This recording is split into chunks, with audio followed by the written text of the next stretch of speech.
अच्छा, कभी ये सोचा है कि सीधी साधी प्रार्थनाएं इतने बड़े और उलझे हुए रिचुअल्स में कैसे बदल गईं? देखिए, प्राचीन भारत में एक बहुत ही दिलचस्प मोड़ आया जब सारा ध्यान इस बात से हट गया कि क्या मानना है और इस पर चला गया कि कैसे करना है। और यही बदलाव एक कम्माल के ग्रंथ में कैद है, यजुर्वेद। आज हम सिर्फ यज्ञ और अनुष्ठानों को नहीं जानेंगे, बल्कि उस इंस्ट्रक्शन मैनुअल को समझेंगे जिसने साम्राज्यों की नींव रखी। तो चलिए शुरू करते हैं। यजुर्वेद को ठीक से समझने के लिए चलिए थोड़ा सा पीछे चलते हैं। सबसे पहले आया ऋग्वेद, जिसने ये बुनियादी सवाल पूछा कि ये देवता हैं कौन। फिर आया सामवेद, जिसने कहा ठीक है, अब हम जानते हैं कि वे कौन हैं, तो उनकी तारीफ में गाने का सबसे बढ़िया तरीका क्या है। और इतनी सारी प्रार्थनाओं और संगीत के बाद एक बहुत ही जरूरी और प्रैक्टिकल सवाल सामने आया कि भाई ये सब असल में करना कैसे है, इसके स्टेप्स क्या हैं। यजुर्वेद ठीक इसी सवाल का जवाब देने के लिए आया। इसे आप किसी प्रार्थना की किताब की तरह कम और दुनिया के पहले रिचुअल इंस्ट्रक्शन मैनुअल की तरह ज्यादा समझिए। ये क्यों की फिलॉसफी से ज्यादा कैसे की प्रैक्टिकल लॉजिस्टिक्स के बारे में है। तो सवाल ये उठता है कि यजुर्वेद ही क्यों बना पहला डिटेल्ड अनुष्ठान हैंडबुक।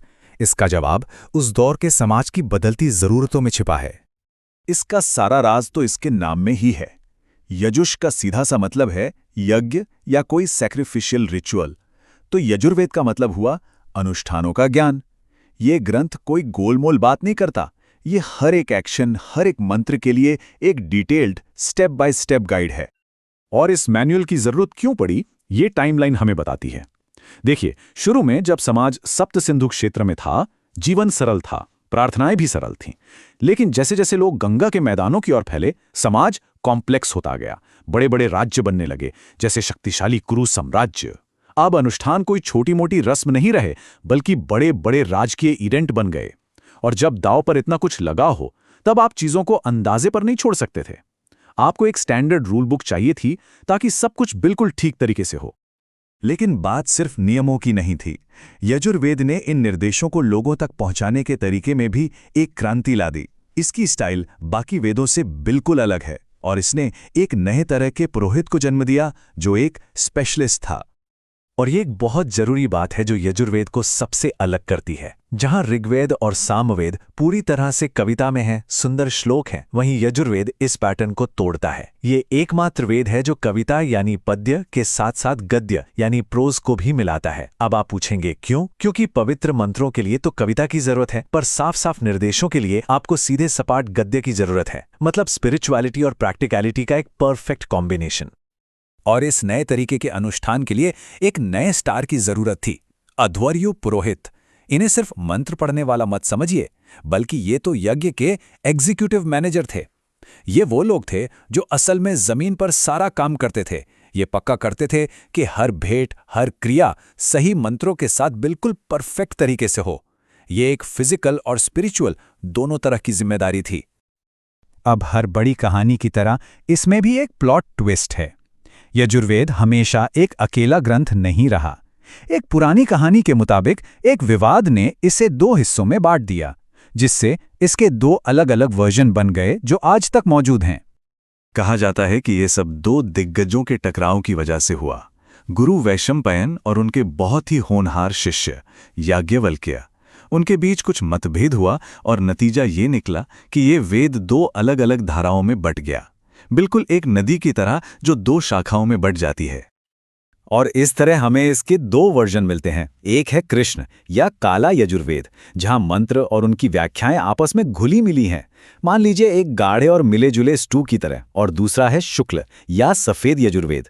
ये बिल्कुल साफ सुथरा और ऑर्गेनाइज्ड है, जिसमें मंत्र एक सेक्शन में हैं और उनकी व्याख्याएं दूसरे में। ये तुलना बिल्कुल सटीक बैठती है, जैसे कृष्ण पक्ष यानी अमावस्या अंधेरी और मिलीजुली होती है और शुक्ल पक्ष यानी पूर्णिमा साफ और चमकदार होती है।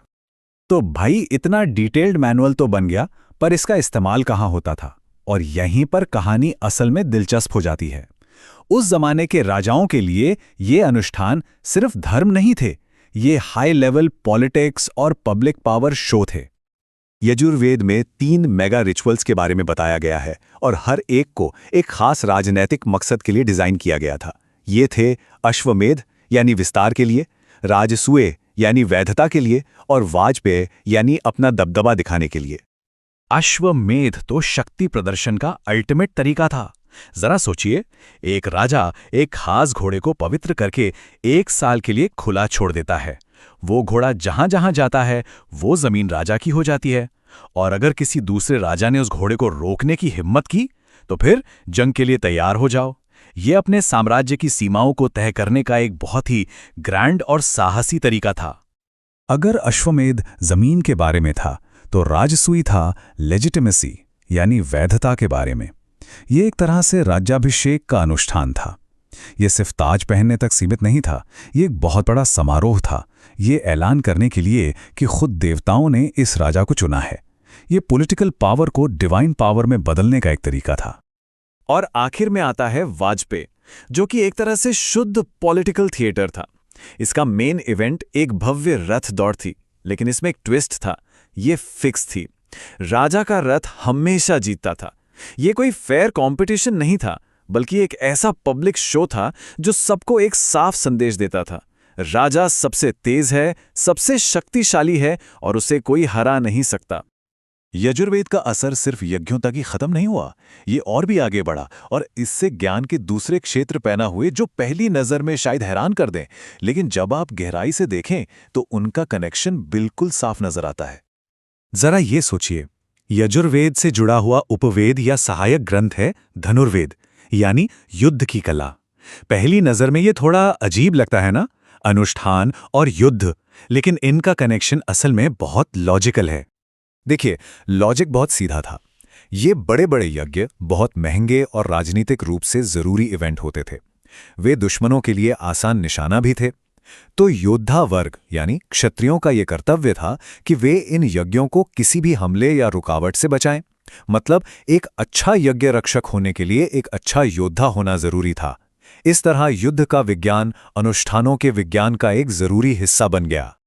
इस परंपरा से निकले सबसे जरूरी ग्रंथों में से एक है शतपथ ब्राह्मण। ब्राह्मण ग्रंथ वेदों पर डिटेल्ड कमेंट्री होते हैं, और ये वाला तो जानकारी का खजाना है। इसमें अनुष्ठानों की बातों के साथ साथ खेतीबाड़ी के तरीके, समाज के पूरब की ओर फैलने की कहानियां और यहां तक कि अर्धांगिनी जैसी सोशल कॉन्सेप्ट्स भी मिलती हैं। इससे पता चलता है कि ये ग्रंथ उस जमाने के जीवन के एनसाइक्लोपीडिया भी थे। ठीक है, तो चलिए एक क्विक रिकैप करते हैं। हमने देखा कि यजुर्वेद का मेन सब्जेक्ट है अनुष्ठान। ये गद्य और पद्य की अपनी मिलीजुली स्टाइल के कारण यूनिक है। इस सब के सेंटर में है अध्वर्यु पुरोहित। हमें याद है कि ये 2 शाखाओं में बटा हुआ है, मिलीजुली कृष्णा और साफ सुथरी शुक्ल, और इसका असर सबसे ज्यादा राजसूय और अश्वमेध जैसे शक्तिशाली शाही अनुष्ठानों में दिखाई देता है। तो यजुर्वेद सिर्फ एक प्राचीन पूजा पाठ की किताब नहीं है, ये इस बात की एक केस स्टडी है कि कैसे नियम और समारोह एक समाज को आकार देते हैं। और ये हमें एक बहुत ही दमदार सवाल के साथ छोड़ जाता है जो आज भी उतना ही रेलेवेंट है।